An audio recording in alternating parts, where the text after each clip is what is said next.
11, number 10, 8. Hey guys, welcome back to my channel. So if you're new here, hi, I'm Praxi, and today I'm starting a very special series on this channel. Over the last year, I've run 12 marathons in 12 months across different countries, weather conditions, temperature. And this video is just the beginning of that story.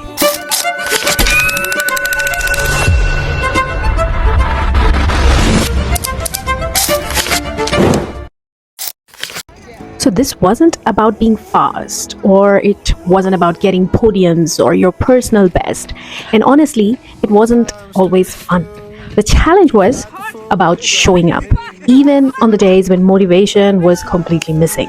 How do you even run a marathon each month?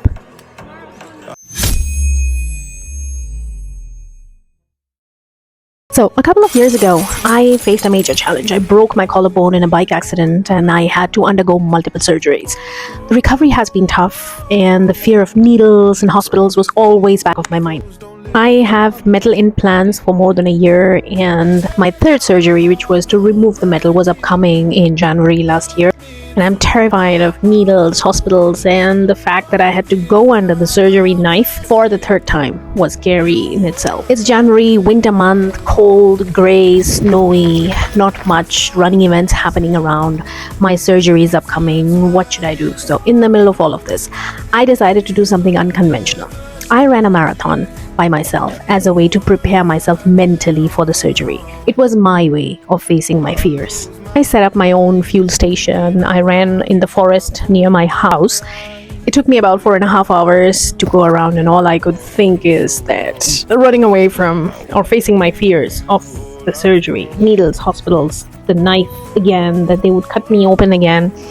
All of this was running around in my mind. But at the end, I finished the marathon in 4.5 hours, and I had a bit more mental preparation for the surgery. 3 days later, I had the surgery, and I remember I walked into the surgery room and I had a little bit of mental preparation. I knew what they were going to do.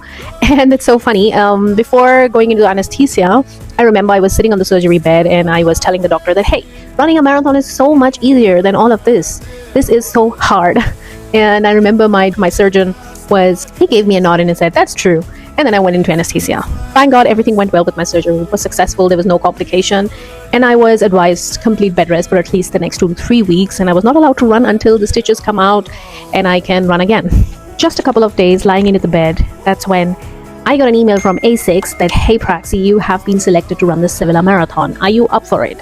And it was in about 3 weeks. And that made me realize that, hey, if I could run a marathon without anybody cheering for me, there's no medal, there's no finish line, I can definitely run a marathon where there is a real finish line, there is a medal, and the wonderful experience of racing in Sevilla.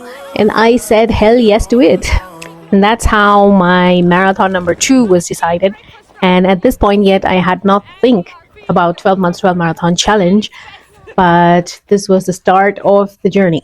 Stay tuned to know more in the next episode. Thank you for watching and see you in the next video.